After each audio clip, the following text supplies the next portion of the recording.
Pada satu malam di tahun 1299 Masehi, salah satu penguasa dari suku Turk di Anatolia bermimpi.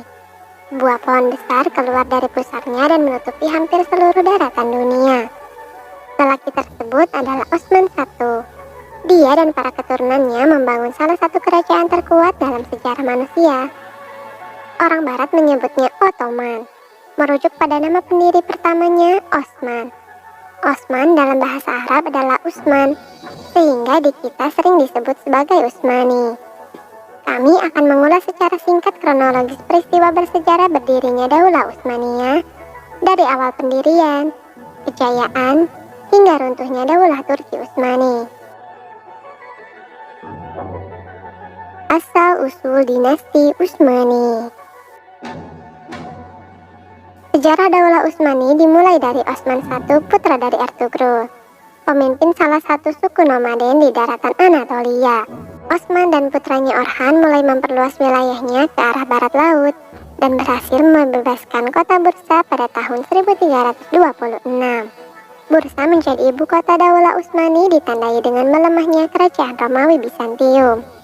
Turki Utsmani terus melakukan perluasan wilayahnya dan membebaskan salah satu kota penting, yaitu Thessaloniki dari Venesia pada tahun 1387. Kemudian pada tahun 1389 Turki Utsmani membebaskan Kosovo dan mengakhiri kekuasaan Serbia di wilayah tersebut. Langkah awal dinasti Utsmani memasuki wilayah Eropa. Dalam upaya menghentikan kemajuan Turki Utsmani, terjadi pertarungan Nikopolis pada tahun 1396. Pertempuran yang sering disebut Perang Salib Besar terakhir di abad pertengahan.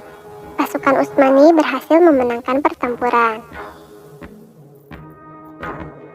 Sultan Bayezid I di tahun 1389 hingga 1402 yang melipat gandakan luas wilayah Utsmani mendapatkan julukan Thunderbolt atau kilat.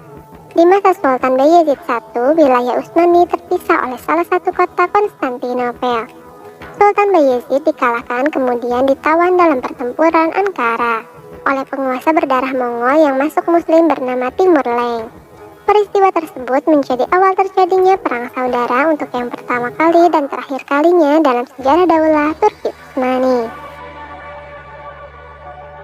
Putra-putra Bayezid I saling bertempur memperebutkan kekuasaan. Adalah Mehmed I yang menjadi penguasa dan mengakhiri kekacauan akibat perang saudara, memulihkan kembali kekuatan Daulah Utsmani, dan mengakhiri perang saudara yang sering disebut sebagai masa peralihan. Antara 1430 hingga 1450, anak dari Mehmed I yaitu Murad I memulihkan kembali wilayah Utsmani yang sebelumnya hilang dalam pertempuran Ankara. Dia berhasil mengalahkan koalisi dari Raja Hungaria dalam pertempuran Varna. Kemudian pertempuran Kosovo pada tahun 1448. لا تفتحن القسطنطينية فلنعم الأمير أميرها ونعم الجيش ذلك الجيش.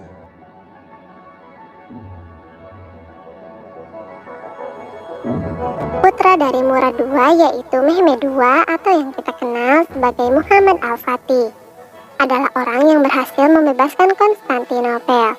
Kota yang terkenal paling memiliki tembok kokoh dan bertahan dalam berabad-abad serangan. Pada 29 Mei 1453, ketika dia berusia 21 tahun, Mehmed II berhasil membebaskan Konstantinopel. Mehmed II kemudian mengganti nama Konstantinopel menjadi Istanbul. Kota yang kita kenal sekarang bernama Istanbul dan menjadikan kota tersebut sebagai ibu kota Utsmani. Kota yang menjadi pusat pelabuhan dan perdagangan dari berbagai etnis. Sultan Mehmed II memerintah antara 1453 hingga 1481 dan ketika beliau wafat dan digantikan oleh anaknya Bayezid II, putra sulung sang sultan. Puncak kejayaan dinasti Utsmani. Penaklukan Konstantinopel menjadi penanda Daulah Utsmani sebagai kekuatan terbesar di Eropa Tenggara dan wilayah Mediterania Timur. Konstantinopel menjadi awal kejayaan Daulah Utsmani.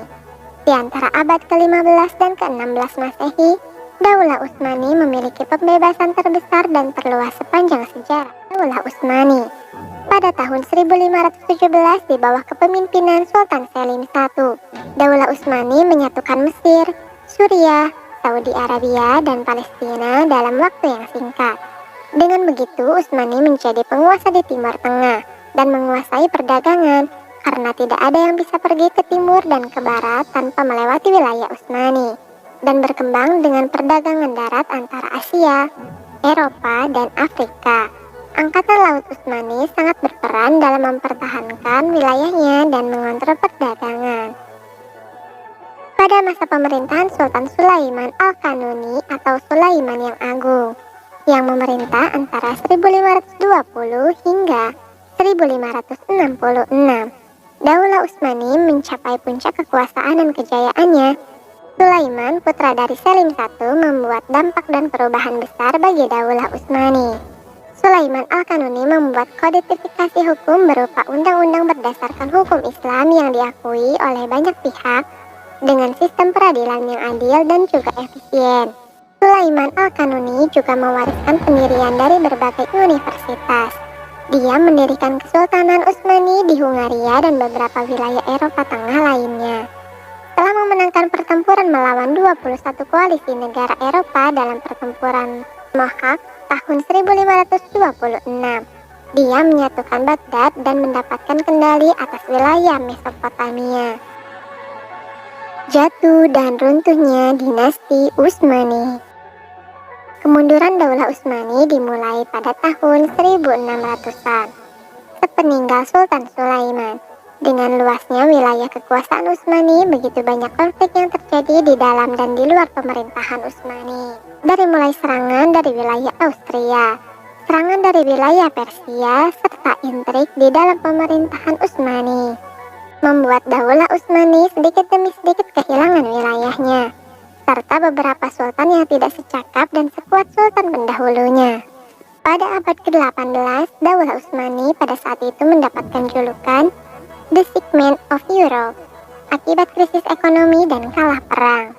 Jika di awal kejayaan ada nama Sultan Muhammad Al-Fatih dan Sultan Sulaiman Al-Kanuni, maka di akhir kemunduran Utsmani atau pada akhir abad ke-18 muncul nama sultan yang mendapat julukan singa terakhir Daulah Utsmani.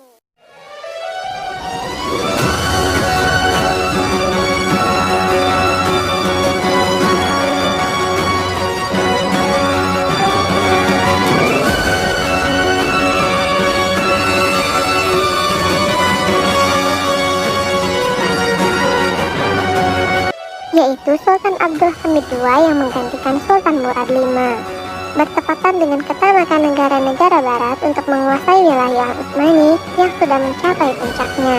Dia memiliki sebuah negara yang besar yang pada saat itu sedang krisis dan tegang. Abdul Hamid menghabiskan lebih dari 30 tahun kepemimpinannya dengan konspirasi internal dan eksternal, revolusi, dan perubahan yang tanpa henti. Dia mempertahankan wilayah Utsmani sekuat tenaga dan mempertahankan Palestina hingga akhir kepemimpinannya. Kudüs ölürse,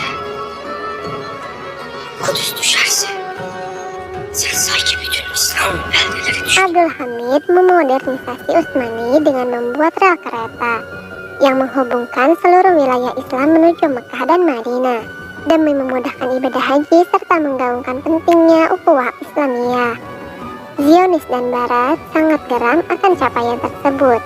Mereka bekerja sama kelompok Turki muda dan membuat konspirasi untuk menjatuhkan Sultan Abdul Hamid. Hingga akhirnya Mufti Utsmani mencopot Sultan Abdul Hamid II. Pada tahun 1909, Abdul Hamid dilengsarkan, digantikan oleh Sultan Mehmed VI. Pada 1912 dan 1913, Daulah Utsmani kehilangan semua wilayah Eropa di Rusia karena kesalahan dalam Perang Balkan. Pada Perang Dunia I, Utsmani ikut bergabung dalam Perang Dunia I di Blok Sentral. Sultan Mehmed VI dibuang ke Malta. Mehmed VI copot secara paksa dan Republik Turki dideklarasikan. Kepemimpinan kepemimpinan dicabut dari bangsa Utsmani, namun jabatan khalifah tetap dipertahankan sebagai simbol pemimpin agama yang bergelar sultan. Melalui campur tangan dan restu sekutu kepemimpinan dipegang oleh Mustafa Kemal Atatürk.